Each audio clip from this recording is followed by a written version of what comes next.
په عامه او ستراتیژیکو اړیکو کې د ولسمشر سلاکار وحید عمر وایي چې د افغان حکومت له ژمنتیا سره هم طالبان سولې ته چمتو نه دي.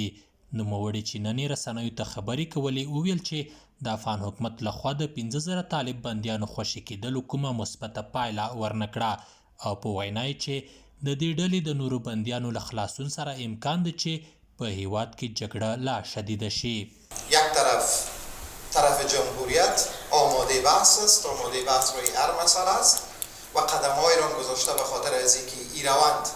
به نتیجه برسه، اما طرف مقابل ما متاسفانه تا هنوز دیدگاه واضحی به هیچ ارتباطی نداره. نه دیدگاه واضحی به ارتباط دولت داره، نه دیدگاه واضحی به ارتباط نظام داره، نه تغییری در ذهنیتشان به ارتباط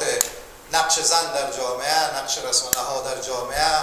کثرت‌گرایی، دموکراسی و اینا چیزی تغییری که باعث ارزی شود که دو طرف به توافق نزدیک شود در وجود طرف مقابل ما تا هنوز دیده نمیشه. نوموړی وایي چې افغان حکومت د طالب بندیانو د خلاصون په برخه کې یوه ترخه تجربه ترسره کړه او نه غواړي چې د نورو طالب بندیانو په خلاصون یو ځل بیا په هیواد کې د جګړې شدت ته لار هواره کړي. د په وینا چې دا ځل د بندیانو د خوشي کولو لپاره هیڅ راز دلیل او توجیه نه لري ځکه چې د ډلې پر کړو ژمنو عمل نه دی کړی. در مقابل از او قدمی که مردم افغانستان توقع داشتن، گامی که مردم افغانستان توقع داشتن که طالب ها بردارن، او گام ها متاسفانه برداشته نشد. یعنی رهایی طالب های قبلی نه تنهایی که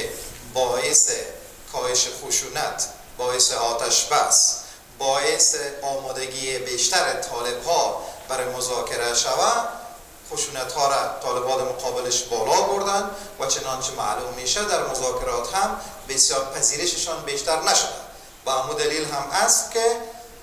ما طرفدار رهایی طالبای بیشتر به هیچ صورت نیستیم. د افغان حکومت د لوړپوړه چارواکی داسې مهال د طالب بندیانو د خلاصون په تړاو څرګندونې کوي چې تازه په دوحه کې د افغانستان اسلامي جمهوریت او طالب استازو دوهم پړاو مذاکرات پیل شوي او ویل کېږي چې یو ځل بیا طالبانو له امریکا د بندیانو د خوشي کولو غوښتنه کړې او هڅه کوي چې د دې هیواد په مرسته د افغان حکومت په بندخونو کې خپل وروستي بندیان هم خوشي کړي.